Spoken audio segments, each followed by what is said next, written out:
ইবনে যায়েদ, ওই উসামা ইবনে যায়েদ সুপারিশ করতে পারবেন। সবাই পরামর্শ করলেন, আমরা কেউ সুপারিশ করার জন্য যাব না, উসামা ইবনে যায়েদ সুপারিশ করবে। সকলেই উসামা ইবনে যায়েদের কাছে গেলেন আর বললেন, উসামা তুমি একটু নবীজির কাছে সুপারিশ করো, ওই মহিলাকে যেন চুরির শাস্তি না দেওয়া হয়, চুরির অপরাধে যেন তার হাত কর্তন না করা হয়।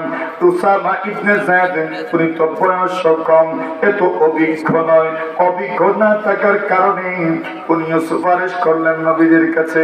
আল্লাহর নবীজি গো, ওই বড় মখদুমের যে মহিলা চুরি করেছেন, আপনি চাইলে তো শাস্তি রহিত করে দিতে পারেন, আপনি চাইলে তো শাস্তি মওকুফ করে দিতে পারেন, একটু মেহেরবানি করে শাস্তিটা আপনি মওকুফ করে দেন। কি বলবেন শাস্তিটা আপনি মওকুফ করে দেন? আল্লাহ তাআলা দণ্ডবিধির ব্যাপারে সুপারিশ করেছেন।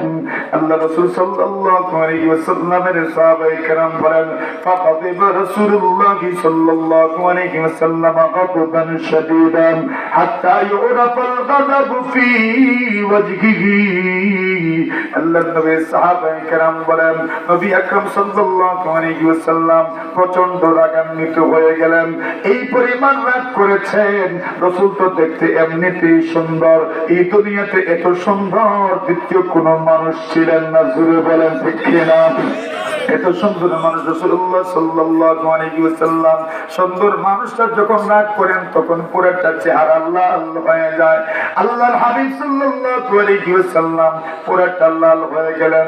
উসামা ইবনে যায়েদ এইবার কিছুটা অনুমান করতে পারলেন, এত গুরুত্বপূর্ণ বিষয়, স্পর্শকাতর বিষয় আমি সুপারিশ করেছি, এই ব্যাপারে আমার কথা না বলা মনে হয় উচিত ছিল, কিন্তু নবীজি উসামা ইবনে যায়েদকে ধমক দিলেন না। নবী চিন্তা করলেন, উসামার বয়সই বা কত, উসামা তো এত গুরুত্বপূর্ণ কোন মানুষ নন যে সে একজন মহিলার পক্ষে সুপারিশ করবেন। এত বড় বড় মানুষ থাকার পরে, এত বড় বড় সমাজপতি থাকার পরে, সমাজের মেম্বার চেয়ারম্যান থাকার পরে, সমাজের মাতব্বর থাকার পরে উসামা কেন আমার কাছে সুপারিশ করবে? আল্লাহ রাসূল বলেন, মনে হয় উসামাকে শুধু এখানে আমার কাছে সুপারিশ করার জন্য একটা গ্যাং এর পিছনে আছে, একটা দল তার পিছনে আছে, যাদের পরামর্শে উসামাকে শুধু মাধ্যম বানানো হয়েছে, তাকে পক্ষে পক্ষে লাভ নাই, তাকে ধমক দিয়েও লাভ নাই। আল্লাহর হাবিব সাল্লাল্লাহু আলাইহি ওয়াসাল্লাম চিন্তা করলেন, সকলের বিষয় মাথায় যেন বিষয়টা ঢুকে, এই জন্য পয়গম্বর মসজিদে নববীর মধ্যে দাঁড়াইলেন। ফাকামা খাতিবান, আল্লাহর পয়গম্বর বক্তব্য দেওয়ার জন্য দাঁড়াইলেন। বক্তব্য দেওয়ার জন্য দাঁড়িয়ে পয়গম্বর আল্লাহ প্রশংসা করলেন। ফাহামিদাল্লাহ ওয়া আসনা আলাল্লাহ, আল্লাহর প্রশংসা করলেন, আল্লাহর গুণকীর্তন করলেন। এইবার নবীজি বলেন, এরে উম্মত, তোমাদের পূর্ব যুগের মানুষেরা ইহুদি এবং খ্রিস্টানেরা কেন ধ্বংস হয়েছে তোমরা জানো নি? এরা ধ্বংস হওয়ার পিছনে কারণ হলো, ইদা সারাকা ফীহিমুস শরীফু তারাকুহুম ওয়া ইদা সারাকা ফীহিমুদ দাঈফু আকামু আলাইহিল হাদ্দান। আল্লাহর হাবিব বলেন, মাশরাব ওই যুগের মানুষ ইহুদি এবং খ্রিস্টান, এদের মধ্যে যখন কোন সম্ভ্রান্ত পরিবারের মানুষ যখন ক্ষমতাশীলদের কেউ চুরি করত, দুর্নীতি করত, হত্যা করত, এদেরকে শাস্তি দেওয়া হতো না। যখন ক্ষমতাসীন কেউ চুরি করত, শাস্তি দেওয়া হতো না। যখন সম্ভ্রান্ত পরিবারের কেউ চুরি করত, শাস্তি দেওয়া হতো না। আর তাদের মধ্যে যখন কোন গরিব মানুষ চুরি করত, অথবা ক্ষমতালেস যখন কেউ চুরি করত, তখন তাকে শাস্তি দেওয়া হতো। এই স্বজন প্রীতির কারণে আগের যুগের উম্মতেরা ধ্বংস হয়েছে। ইবার রাসূল বলেন, লাউ আন্না ফাতিমা বিনত মুহাম্মাদিন সারাকাত, আমি রাসূলের ঘোষণা শুনে যাও, আমি নবীজি দীপ্তকণ্ঠে ঘোষণা করছি, আমি মুহাম্মদের আদরের কন্যা ফাতিমা যদি চুরি করে, লাকাতাতু ইয়াদাহাম, আমি নবীজি তার হাত পর্যন্ত কেটে দিব। জোরে জোরে বলেন সুবহানাল্লাহ। কথা বুঝে থাকলে বলেন, আগেকার যুগের মানুষ ধ্বংস হওয়ার পিছনে কারণ কি ছিল? একটা কারণ ছিল স্বজন প্রীতি।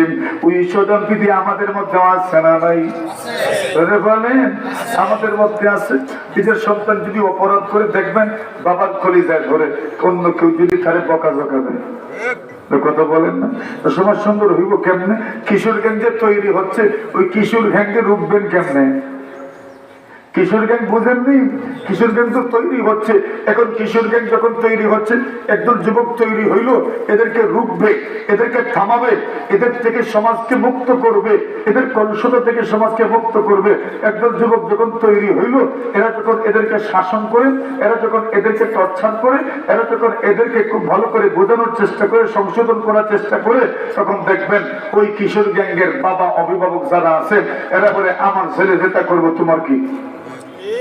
কথা বল আছে না নাই? সমাজ কেন্দ্র সুন্দর হইব। এটার নাম স্বজন প্রীতি, এটার নাম স্বজন প্রীতি। রাসূল বলছেন আগেকার যুগ কেমনে ধ্বংস হইলো, ইহুদিরা কেমনে ধ্বংস হলো, খ্রিস্টানরা কেমনে ধ্বংস হলো, এদের ধ্বংস হওয়ার পিছনে কারণ হচ্ছে এদের মধ্যে স্বজন প্রীতি ছিল। রাসূল বলছেন এদের ধ্বংস হওয়ার পিছনে আরেকটা কারণ হচ্ছে স্বার্থপরতা। কি ভাই বলেন না? স্বার্থপরতা। এই দুনিয়াতে পারিবারিক যত বন্ধন আছে, সব পারিবারিক বন্ধন ঠিকই আছে স্বার্থপরতার ঊর্ধ্বে উঠার কারণে। আর যখন এই বন্ধনগুলোর ক্ষেত্রে মানুষ স্বার্থপর হয়ে যায়, পারিবারিক বন্ধন ছন্ন বিচ্ছন্ন হয়ে যায়। ঠিক না? কেমনে তালাক কেন হয়? স্বার্থে যখন আঘাত লাগে, কোথায় কন্যা স্বার্থে যখন কি লাগে, আঘাত লাগে, তখন তালাক হয়। মনে করেন এই দুনিয়াতে অনেক সময় শ্বশুর বাড়ির সাথে জামাই পক্ষের দ্বন্দ্ব সৃষ্টি হয়। কেন? স্বার্থ উদ্ধার করতে পারে নাই দেখা। কথা কম। অনেক সময় শ্বশুর শাশুড়ি জামাইয়ের উপর দামানটির উপর নারাজ। কেন? বলে দামান দেয় না। কথা কম। স্বার্থপরতা নাই না? আছে। যত বন্ধন আছে, সামাজিক বন্ধন হোক, পারিবারিক বন্ধন হোক, সবগুলো বন্ধন ছিন্ন হয়ে যায় স্বার্থপরতার কারণে। আল্লাহ বলছেন আল্লাহ বলছেন যখন মানুষ স্বার্থপর হয়ে যায়, সমাজ আর সমাজ থাকে না, বন্ধন আর বন্ধন থাকে না, ওইগুলো ছিন্ন ভিন্ন হয়ে যায়। রাসূল বলছেন ও সাহাবীরা আমার, ইয়াকুম ওয়াস-সুহা, তোমরা স্বার্থপরতার থেকে বেঁচে থাকো। কেননা এই স্বার্থপরতার কারণেই আগেকার যুগের মানুষেরা ধ্বংস হয়েছে। কেন? স্বার্থপরতা শুধু একটা গুনাহ নয়, এই গুনাহ আরো বড় বড় অনেকগুলো গুনাহের জন্য মাধ্যম হয়। বিশেষ করে 3টা গুনাহ তো আবশ্যক। কয়টা? স্বার্থপর হইলে আরো কয়টা গুনাহ করবে?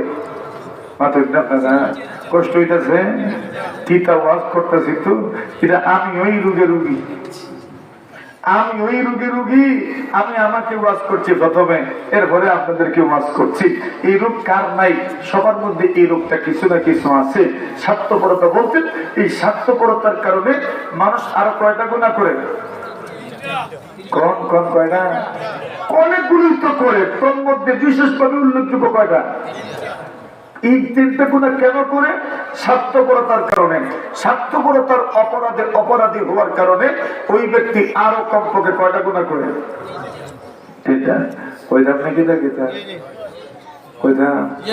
দেখে মিলাইয়া জীবনের সাথে আসেনি না নাই? রাসূল বলেন আমারাকুম বিল-যুলমি ফাযালামু ওয়া আমারাকুম বিল-কাতিআতি ফাকাতাউ ওয়া আমারাকুম বিল-ফুজুরি ফাফাজারু।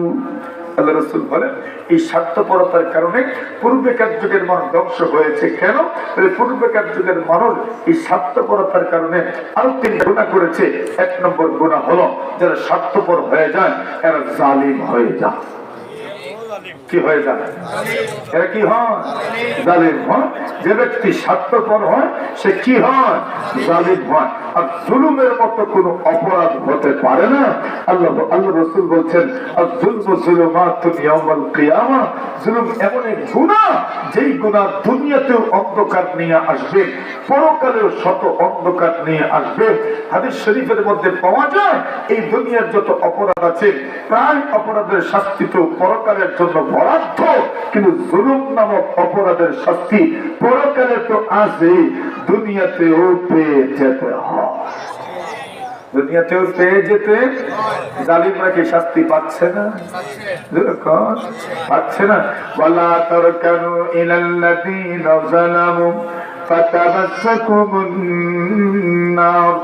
আল্লাহ বলছেন জালিম হয়ে যাও না, জালিমদের পক্ষাবলম্বন করো না, জালিমদের সঙ্গে তোমাদের উঠা বসা যেন না হয়, জালিমের পক্ষাবলম্বন তোমরা করো না। যদি জালিম হয়ে যাও, যদি জালিমের পক্ষাবলম্বন করো, আল্লাহ জানায় দেন তবে জাহান্নামের আগুন তোমাদেরকে স্পর্শ করবেন। রাসূলুল্লাহ সাল্লাল্লাহু আলাইহি ওয়াসাল্লাম বলেন, উম্মাহ তুমি যদি জালিম হয়ে যাও, তবে মজলুম যদি বদদুয়া দেন, মজলুমের বদদুয়া আল্লাহ কবুল করে নেবেন। ইত্তাকি দাওয়াতুল মাজলুম ফাইন্নাহু লাইসা বাইনাহু ওয়া বাইনাল্লাহি হিজাব। নবীজি সাল্লাল্লাহু আলাইহি ওয়াসাল্লাম বলেন, এই দুনিয়ার মুমিন মুসলমান তুমি মজলুমের বদদুয়া থেকে বেঁচে থাকো, মজলুমের বদদুয়া থেকে বেঁচে থাকো, মজলুমের বদদুয়া থেকে তুমি বেঁচে থাকো। আল্লাহর হাবিব বলেন, ফাইন্নাহু লাইসা বাইনাহু ওয়া বাইনাল্লাহি হিজাব। আল্লাহর বলে তুমি তো জানো না, মজলুম যখন করে, মজলুম যখন বদদুয়া দেন, তখন আল্লাহ তাআলা তার বদদুয়া কবুল করে নেন। এত দ্রুত কবুল হয়, এত দ্রুত কবুল হয়। আল্লাহর হাবিব বলেন, আল্লাহ এবং তার মধ্যখানে আর কোনো পর্দা থাকে না, কোনো আর থাকে না, প্রতিবন্ধকতা থাকে না। যেমন ভাবে সূর্য আর জমিনের মধ্যখানে যদি কোনো প্রতিবন্ধকতা থাকে না, সূর্য আর জমিনের মধ্যখানে যদি কোনো আর থাকে না, যেমন ভাবে সূর্যের আলো জমিনে সরাসরি লাগে, ঠিক এইভাবে মজলুম যখন দোয়া করেন, মজলুমের দোয়া এমন ভাবে কবুল হয়, আল্লাহ পাক তার দোয়া ফিরিয়ে দেন। নবী সাল্লাল্লাহু আলাইহি ওয়াসাল্লাম বলেন, মজলুমের দোয়া যে কবুল হয় এখানে কোনো সন্দেহ নাই। সুতরাং মজলুম যদি আমার পক্ষ থেকে কষ্ট পেয়ে যদি আমার বিরুদ্ধে দোয়া করেন, কবুল হবে কি হবে না?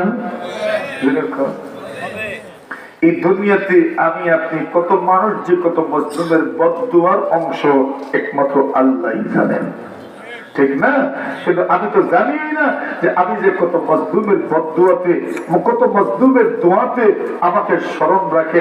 মজলুম বলে, আল্লাহ ওই লোকের কারণে আমি কষ্ট পেয়েছি, মুখ দিয়ে না বললেও অনেক সময় তো তার দিল বলে, তার দিল আমাকে অভিশাপ দেয়। এজন্য মজলুমের বদদুয়া থেকে বেঁচে থাকার দরকার।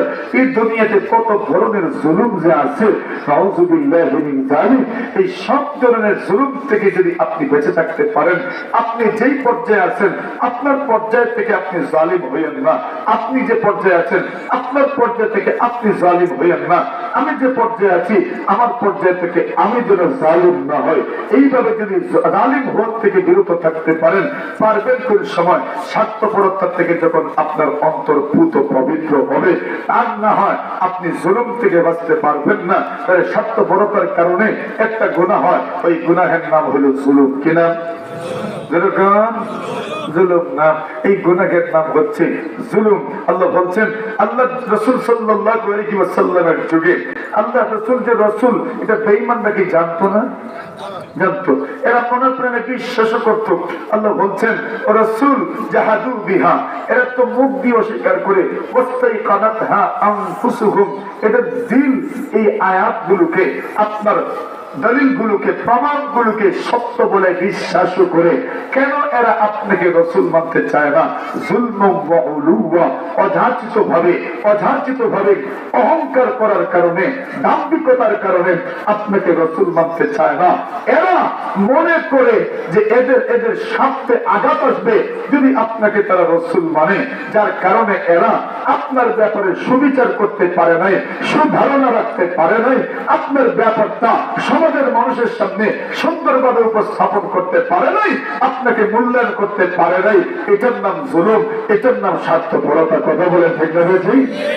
এই দুনিয়াতে দেখবেন, এই দুনিয়াতে এই অঞ্চলে কত যোগ্যতা সম্পন্ন মানুষ হয়তো আছেন, কিন্তু অনেক মানুষের কারণে ওই যোগ্য মানুষকে মূল্যায়ন করা যায় না।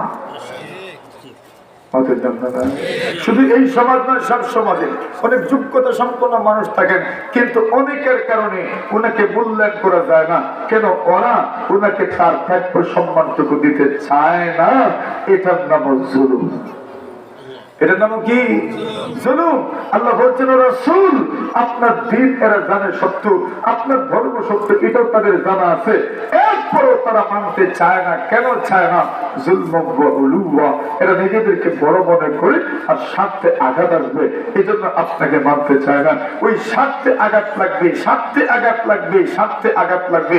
এই জন্য এই সমাজে কত নেকির কাজ, কত সৎ কাজ আটকা পড়ে আছে, শুধু স্বার্থে আঘাত পড়বে এটা কথা বলে দেখে না। এজন্য বলছেন রাসূলুল্লাহ স্বার্থপরতা মানুষকে জালিম বানায়। 2 নম্বর ওয়া আমারাহুম বিল কাতিআতি ফাকাতাও, আল্লাহর হাবিব বলেন স্বার্থপরতার কারণে, এই স্বার্থপরতা তাদেরকে আত্মীয়তার সম্পর্ক ছিন্ন করার জন্য উদ্বুদ্ধ করেছে। স্বার্থপর হওয়ার কারণে আত্মীয়তার সম্পর্ক ছিন্ন করে ফেলেছে। এই দুনিয়া, এই সমাজের মধ্যে দেখবেন স্বার্থপরতার কারণে কত আত্মীয়তার সম্পর্কের সঙ্গে ছিন্নতা এসে গেছে। বাবার সাথে সম্পর্ক নাই স্বার্থপরতার কারণে, চাচার সাথে সম্পর্ক নাই স্বার্থপরতার কারণে, মামার সাথে সম্পর্ক নাই স্বার্থপরতার কারণে, ভাইয়ের সাথে সম্পর্ক নাই স্বার্থপরতার কারণে, বোনের সাথে সম্পর্ক নাই ফরাইজ মারিয়া খাওয়ার কারণে। কথা তো বোনে ফরাইজ চাইছিল, এখন বোনের সাথে আর সম্পর্কই নাই। কি চাইছিল বোন? তার হক চাইছিল, এখন বোনের সাথে সম্পর্ক নেই। আল্লাহ নবী বলেন বোনের ফরজ দিবা না, বোনের উত্তরাধিকারী সম্পদ দিবা না। নবীজি সাল্লাল্লাহু আলাইহি ওয়াসাল্লাম বলেন এই দুনিয়াতে কোন মানুষ যদি অন্য কোন মানুষকে, স্বীকৃত কোন ওয়ারিসকে, স্বীকৃত কোন উত্তরাধিকারীকে যদি তার উত্তরাধিকারী থেকে বঞ্চিত করেন, তার ফরজ থেকে বঞ্চিত করে, তার ওয়ারিস হওয়ার থেকে যদি বঞ্চিত করেন, বাবার তেজ্য সম্পত্তি পাওয়ার থেকে যদি বঞ্চিত করেন, মায়ের তেজ্য সম্পত্তি পাওয়ার থেকে যদি বঞ্চিত করেন, আল্লাহর হাবিব বলেন স্বীকৃত ওয়ারিসকে যদি আপনি বঞ্চিত করেন, মনে রেখো আল্লাহ তোমাকে তার জান্নাত থেকে বঞ্চিত করবেন। নাউজুবিল্লাহ বলেন, বলেন জোরে, বলেন জোরে, বলেন জোরে। কি হবে বোনের এই মাত্র একিয়ার জায়গা রেখে আপনার? কি হবে তার 2 কিয়ার জায়গা আপনি আত্মসাৎ করে খেয়ে? কি হবে তা কি বলেন? আপনার কি এই বড়ত্ব নাই? আপনার কি দিলটা এত বড় করতে পারলেন না? আপনার কি ব্যক্তিত্বটুকুও নাই? আপনার কি এই খরচ নাই? আপনার কি এই সামাজিকতাও নাই যে আপনি নিজের মনকে মজবুত করে, ফ্রেশ করে, আলাদা করে বলবেন তোমাদের জায়গা এতটুকু নিয়ে যাও, আমি দিলাম তোমাদেরকে। হ্যাঁ বলা যায় না, কত ভুল তো বলতেও পারে, ভাই দিয়েছেন আলহামদুলিল্লাহ, আমরা আপনাকে দান করে দিলাম। হইতে তো পারি দিতেই চায় না, মনই নেই পা। নবী আলাইহিস সালাতু ওয়াস সালাম বলেন মান আখাযা মাল গায়রিহি ইউরিদু ইতলাফাহু আতলাফাহু আল্লাহ ওয়া মান আখাযা মাল গায়রিহি ইউরিদু আদাআহু আদাল্লাহু আনহু। ইমাম বুখারী রাহিমাহুল্লাহু তাআলা বাবু কবাঈদ দুইয়ের মধ্যে হাদিস উল্লেখ করেছেন, ঘটনা আনছেন এখানে। রাসূল কারীম সাল্লাল্লাহু আলাইহি ওয়াসাল্লাম বলেন এই দুনিয়াতে কোন মানুষ যদি অন্য কোন মানুষের সম্পদ আত্মসাৎ করে, সম্পদ গ্রহণ করে, সম্পদ গ্রাস করেন, নিয়ত হইল দিবে না, তাকে জীবনেও দিবে না, জীবনেও দিবে না, জীবনেও দিবে না। নিয়তটাই হইল আত্মসাৎ কইরা খাওয়াম, নিয়তটাই হইল মাইরা খাওয়াম। নবীজি বলেন মনে রেখো, মনে রেখো, মনে রেখো আতলাফাহুল্লাহ, আল্লাহ তোমাকে দুনিয়াতেই ধ্বংস করে দিবে। নবীজির কথা মিথ্যা তো? নবীজির কথা মিথ্যা নেই না, সত্য। সত্য রাসূল বলছেন আতলাফাহুল্লাহ। এর বিপরীত বলছেন ওয়ামান আখাযা মালা গায়রিহি ইউরিদু আদাআহু আদাল্লাহু আন। রাসূল বলছেন বিয়ে করেছো, বিয়ের সময় মহর নির্ধারণ করেছো, কিন্তু প্রথম দিন থেকেই যদি নিয়ত করো মহর দিবা না, আল্লাহ রাসূল বলছেন আতলাফাহুল্লাহ, তোমাকে আল্লাহ ধ্বংস করে দিবেন। আল্লাহ রাসূল বলেন জিনার গুনাহ হবে, আর প্রথম দিন থেকে যদি নিয়ত থাকে মহরটা পরিশোধ করব, দোকান বাকি খাই না, মানুষের কাছ থেকে ঋণ আনলাম, নিয়ত ছিল আপনি আদায় করবেন। নবী বলেন তোমাকে টেনশন করতে হবে না, আল্লাহ পরমাধিকারে আলম তোমাকে তোমার ঋণ পরিশোধ করতে সাহায্য করবেন। নবীর ওয়াদা, আল্লাহ সাহায্য করবেন। নবীর কথা তো মিথ্যা হইতে পারে না। আপনি যখন ইচ্ছা রাখবেন আদায় করবেন, সাহায্য কে করবেন? আল্লাহ করবেন। ছোট্ট একটা ঘটনা শুনাইতাম আমি আপনাদের। ওইটা নিয়ে ঘটনা ইমাম বুখারী রাহিমাহুল্লাহ তাআলা ওই ঘটনা বুখারী শরীফের অনেক জায়গায় উল্লেখ করেছেন। আশাইগুলো দিশা বলতে আমার বারাকাতুল্লাহ তো পাশে বসা হযরত জানেন ইমাম বুখারী আলাইহির রহমত ওই হাদিস কত জায়গায় যে আনছেন। বলছেন এক ব্যক্তি ছিল বনি ইসরাঈলে, আল্লাহর বান্দা দিন আনতে গেছে, ঋণ আনতে গেছে। ঋণ যেমন সব না, ঋণ দিলে বলছেন যত টাকা ঋণ দিবেন, যত দিনের জন্য দিবেন, প্রত্যেক ওই আদায়ের দিন পর্যন্ত প্রত্যেক দিন এই পরিমাণ টাকা আল্লাহর রাস্তায় সদকা করার সওয়াব পাবে।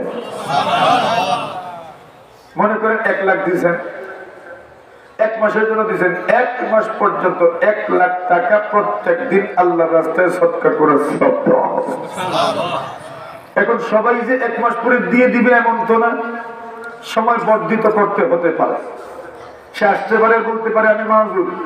আল্লাহ বলছেন ওয়া ইন কানা যু উসরাতিন ফানাযিরাতুন ইলা মাইসারা, যখন সে সচ্ছল হবে ততদিন পর্যন্ত সময় দিয়ে, সময় যে বাড়ায় দিলেন বলছেন বর্ধিত সময়ের প্রতিটি দিন ডাবল সদকা করার সদকা করা হবে। কম না বেশি?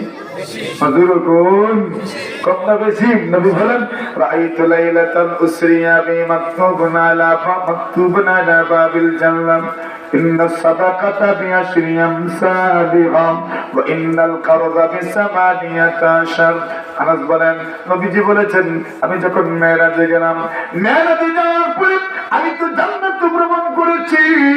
জান্নাত যখন ভ্রমণ করেছি জান্নাতের দরজার মধ্যে আমি লেখা দেখেছি কেউ যদি সদকা দিয়ে তবে 10 নেকি দেওয়া হয়, ঋণ দিলে দেওয়া হয় পুরা 18 নেকি।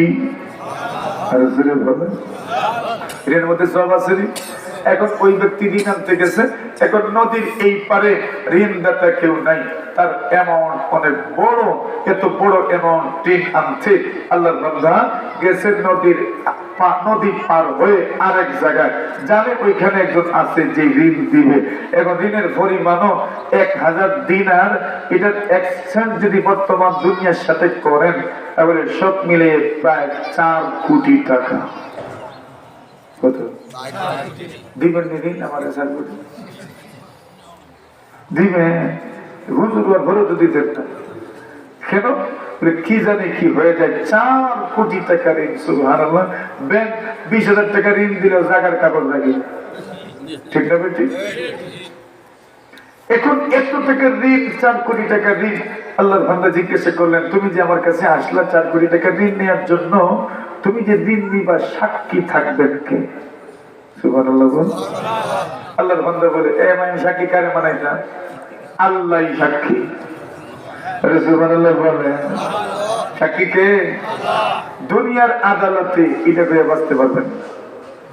কাফা বিল্লাহি শাহীদা, আল্লাহ সাক্ষী। আল্লাহর বান্দা কত নরম, কত সরল মানুষ, এত নরম এত সরল। যখন বলেছেন আল্লাহ সাক্ষী, লোকটা ভরে মেনে নিলাম। তবে বলো সাক্ষী তো বুঝলাম আল্লাহ, যদি তুমি সময় মতো আদায় করতে পারো না, অথবা তুমি যদি মারা যাও, অথবা অ্যাক্সিডেন্ট যদি হয়ে যায়, জামিনদারও তো একজন থাকার দরকার, জিম্মাদার তো একজন থাকার দরকার। এই সমাজে কত মুরব্বী ছিলেন, জামিন হইতে হইতে ফকির হইছেন। কথা বলে জামিন হইতে হইতে ফকির, অমুকের জামিন, অমুকের জামিন, অমুকের জামিন। কত মুরব্বী ছিলেন, এখনো কিছু যুবক মাশাআল্লাহ সামাজিকতায় অগ্রসর হচ্ছে, জামিন হইতে চায়। জীবনেও জামিন যারা হন এদেরকে ঠকায়েন না, এদেরকে কষ্ট দিয়েন না। যদি এদেরকে কষ্ট দাও সমাজে ভালো মানুষের খুঁজে পাওয়া যাবে না, ভালো কাজ করার স্পৃহা মানুষ একদম হারিয়ে ফেলবে। তাই আমার আল্লাহর বান্দা বলেন, ও আল্লাহর বলি, আমি সাক্ষী খুঁজে পাই না। 4 কোটি টাকার জিম্মাদারি কে নিব আমার পক্ষ থেকে? আমিও তো কাউকে চিনি না, আমাকেও তো কেউ চিনে না।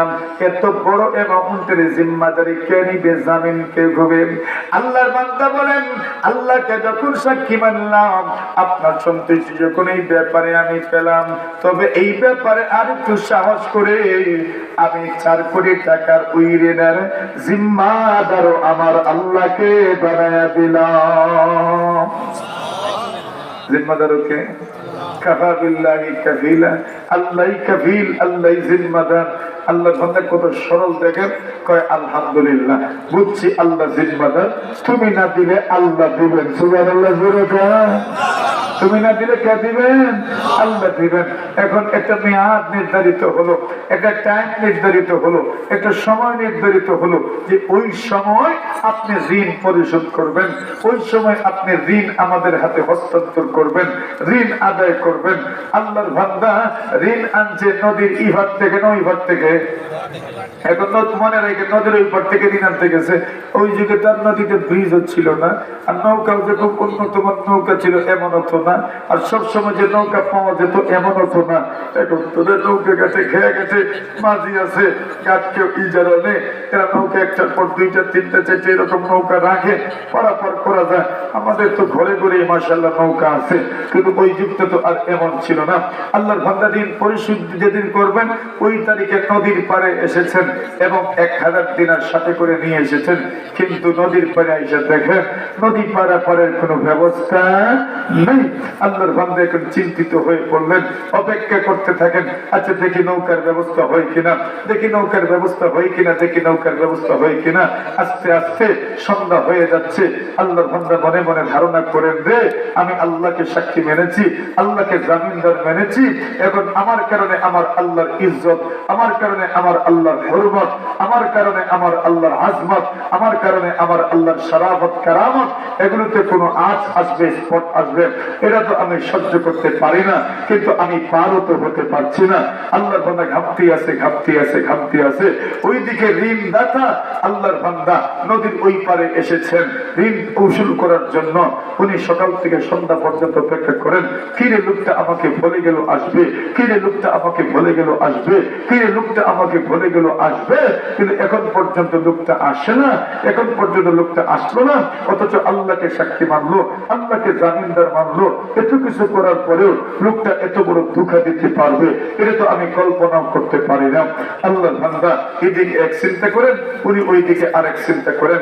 আল্লাহর বান্দা দেখে নদী হয়ে একটা বড় গাছের টুকরা বেশে বেশে আসছে আছে। সুবহানাল্লাহ।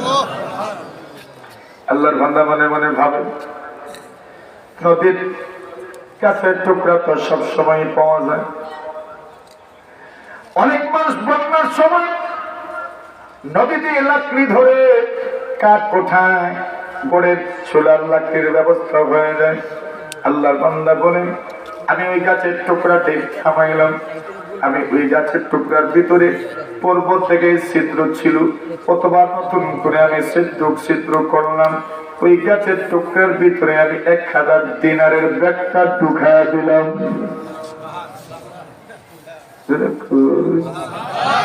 এই 19,000 মধ্যে 10 টাকা দিবেন কেউ? উনি কত দিতেছে? 4 কোটি টাকা। সুবহানাল্লাহ।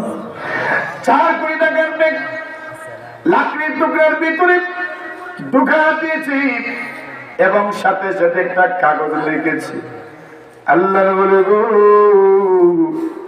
আমি বললাম, আমি আপনার কাছ থেকে ঋণ এনেছিলাম, আজকে ছিল ঋণ পরিশোধের তারিখ, কিন্তু আমি ঋণ পরিশোধ করার জন্য নদীর পাড়ে এসেছি। নদীর পাড়ে আসার পরে নদীর পারে পারে কোনো ব্যবস্থা নাই, কোনো ব্যবস্থা পাই নাই। এই জন্য নদী পার করতে পারছি না।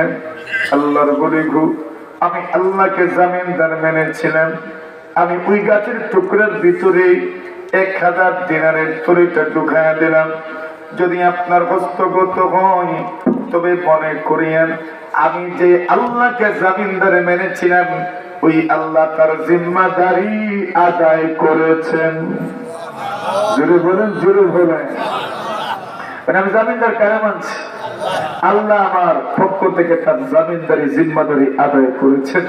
ওইদিকে আল্লাহর বান্দা সন্ধ্যা পর্যন্ত অপেক্ষা করতে করতে করতে করতে যখন ঋণদাতা আসে না, ঋণ গ্রহীতা আসে না, আল্লাহর বান্দা চিন্তা করলো বাড়িতে খালি হাতে কেমনে যাইতো, লাকড়ির টুকরাটাই বাড়িতে নিয়ে যায়। সুবহানাল্লাহ বলে এখন দেখে লাকড়ির টুকরা ভাসতে ভাসতে তার দিকে আল্লাহর বান্দা ওইটা উঠায় বাড়িতে নিয়ে গেছে। স্ত্রীকে বলছে কুড়াল আনো। কুড়াল দ্বারা মাত্র যখন আঘাত করেছে দেখে 1000 দিনারের থলি বাইশ। কে আদায় করছেন? বলে না কে? ওমান আখাযা মালা গায়রিহি ইউরিদু আদাআহু আদাল্লাহু আনহু। আল্লাহ তাকে পরিশোধ করতে সাহায্য করবেন। সুবহানাল্লাহ, জোরে কান। আল্লাহর হাবিব বলেন আমারাহুম বিল কাতিআতি ফাকাতা।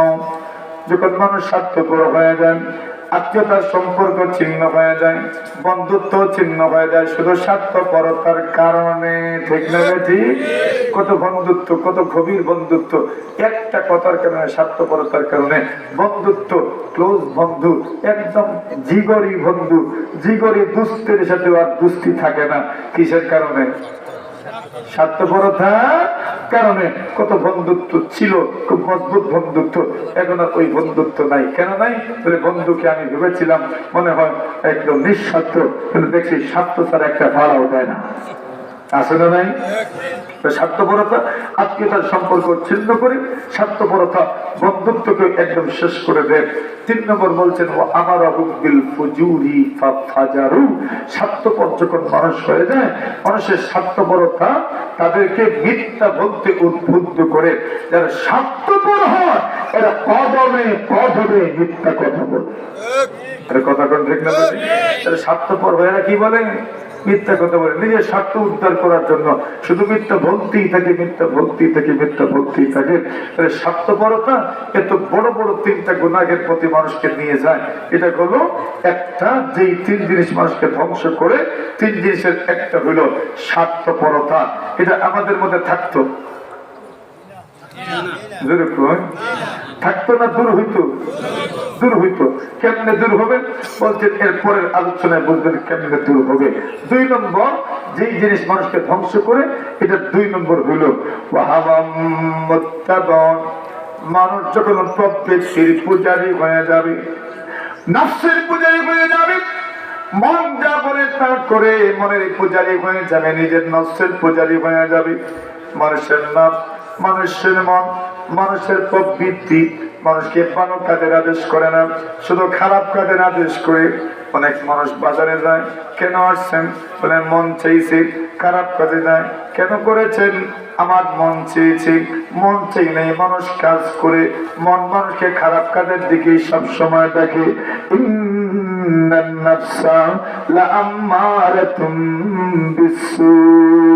মানুষের নফস মানুষকে খারাপ কাজের কথাই বলেন, খারাপ কাজের আদেশ করে, খারাপ কাজের দিকে মানুষকে ডাকতে থাকে। আল্লাহর হাবিব বলেন যারা নফসের পূজারী হয়ে যান, যারা প্রকৃতির পূজারী হয়ে যান, যারা নফসের পূজারী হয়ে যায়, এই নফসের পূজা মানুষকে ধ্বংস করবেন। যখন মানুষ নিজের খাহিস পুরা করতে শুরু করেন, তখন নিজের মনের খাহিস পুরা করার জন্য হারামও চিনে না, হালালও চিনে না। ঠিক কিনা? হারামও চিনে না, হালালও চিনে না। মানুষের নফসের পূজা এর ভিতরে 2টা আছে।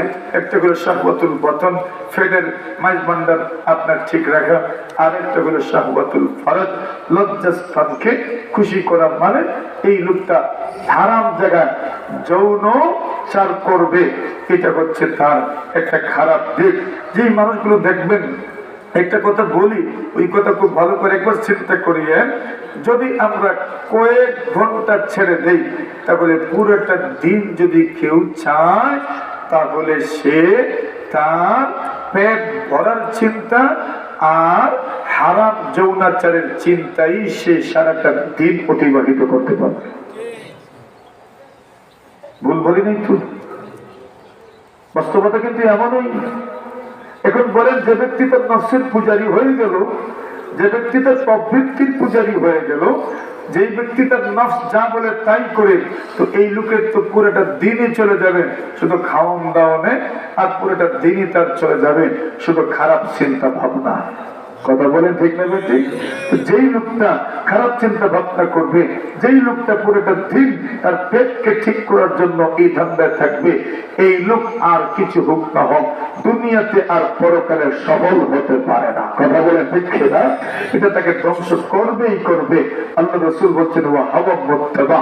3 নম্বর বলছেন ওয়া ইয়াজাবুল মাউতি বিনাফসিহি। মানুষ যখন তার নিজের রায়কে, নিজের মতকে প্রাধান্য দিবে, নিজের মতকেই মনে করবে এটাই সবচেয়ে উত্তম মত, নিজের রায়কে মনে করবে উত্তম রায়, এটাই তার ধ্বংসের কারণ। কারণ মানুষ যখন নিজের রায়কে উত্তম রায় মনে করে, নিজের মতকে যখন মানুষ উত্তম মত মনে করে, তখন এই উত্তম মনে করার কারণে এক জায়গায় মসজিদ কয়েকটা হয়, এক জায়গায় মাদ্রাসা কয়েকটা হয়, এক সংগঠন ভেঙ্গে সংগঠন কয়েকটা হয়। কথা কেন? উদ্দেশ্য হইল আমার মতকে মূল্যায়ন করা হয় নাই, আমার রায়কে মূল্যায়ন করা হয় নাই, অথচ তার কাছে মনে হয়েছে আমার রায়টা সবচেয়ে উত্তম রায়, আমার মতটাই ছিল সবচেয়ে উত্তম মত, আমার সিদ্ধান্তটা ছিল সবচেয়ে উত্তম সিদ্ধান্ত। ওইটা যে মনে করছে, বাকিরা তো এই সিদ্ধান্ত নেয় নাই, সে মনে করছে আমাকে অবমূল্যায়ন করা হইল। এখন দেখবেন সমাজে বিশৃঙ্খলা শুরু হয় এখান থেকেই। তাহলে নিজের রায়কে যখন কেউ প্রাধান্য দিবে, নিজের মতকে যখন প্রাধান্য দিতে থাকবে, অথচ সে জানে তার মতটা সুন্দর নয়, সে জানে তার মতটা সুন্দর নয়, তার মতটা এমন নয় যে এই মতকে মানতে হবে, যা এই মতটাকে মানলে এখানে কল্যাণ নিহিত আছে, এমন নয়। আর জানা আছে, কিন্তু এরপরে হটকারিতার কারণে তার মত কেন মানা হইল না, সমাজে উচ্ছৃঙ্খলা সৃষ্টি করে। তাহলে নিজের মতকে প্রাধান্য দেওয়া সমাজ বিধ্বংসী এবং মানুষের জীবন বিধ্বংসী 3 বদভ্যাসের একটা বদভ্যাস, নিজের মতকে প্রাধান্য দেওয়া। কথা বলে ঠিক না? তাহলে এটা হলো 2। এরপর রাসূল বলছেন 3টা, যে 3টা মানুষকে ধ্বংস করে। এখন আসেন আরো 3টা জিনিস মানুষকে কি করে? হ্যাঁ, মুক্তি দেয়। কি করে? 3টা জিনিস মানুষকে কি দেয়? মুক্তি দেয়। এখন ধ্বংস জানলেন, মুক্তি কোন পথে এইটা জানা লাগবে না? মুক্তি কোন পথে এটাও তো জানার দরকার। বলছেন মুক্তিও 3 পথে। কয় পথে? মুক্তি কয় পথে? 3 পথে। 1 নম্বর আল্লাহ আযিল্লু ফিল গাদাবি ওয়ার রিদা ওয়াল কাসদ ফিল ফাকরি ওয়াল গিনা ওয়া খাশিয়াতুল্লাহি ফিস সিররি ওয়াল আলানিয়া। আল্লাহর হাবিব বলেন, যেই 3 জিনিস মানুষকে মুক্তি দেয়, যেই 3টা জিনিসের কারণে মানুষ মুক্তি পায়, যে 3টা জিনিস মানুষকে মুক্তি দেয়, সেই 3 জিনিসের একটা হলো আল আদলু ফিল গাদাবি ওয়ার রিদা। আল্লাহর হাবিব বলেন, ওই ব্যক্তি খুশির সময়, অসন্তুষ্টির সময়, গুসার সময়, খুশির সময়, যখন রাগ উঠে তখন ইনসাফ করে, যখন গুসা উঠে তখন ইনসাফ করে, যখন খুশি থাকে তখন ইনসাফ করে। আমরা তো এমন মানুষ, রাগ উঠলে এমন ভাবে রাগ উঠে ইনসাফ আর করতে পারি না, আবার যখন খুশি হয় এমন ভাবে খুশি হয়, খুশি হওয়ার পরে বড় বড় অপরাধ করলেও সাথ দিয়ে দেই, আবার রাগ উঠলে ছোট অপরাধে বড় শাস্তি দেই। কথা বলেন ঠিক না? রাসূল বলছেন এটার নাম মুক্তির পথ নয়। মুক্তির পথ কোনটা? মুক্তির পথ হলো আল আদলু ফিল গাদাবি ওয়ার রিদা। আল আদলু ফিল গাদাবি ওয়ার রিদা। আপনি যখন সন্তুষ্ট থাকবেন তখনও ইনসাফ করবেন, যখন অসন্তুষ্ট থাকবেন তখনও ইনসাফ করতে পারবেন নি? পারবেন। 2 নম্বর আল কাসদু ফিল ফাকরি ওয়াল গিনা। সচ্ছলতায় অসচ্ছলতায় মধ্যপন্থা অবলম্বন করা।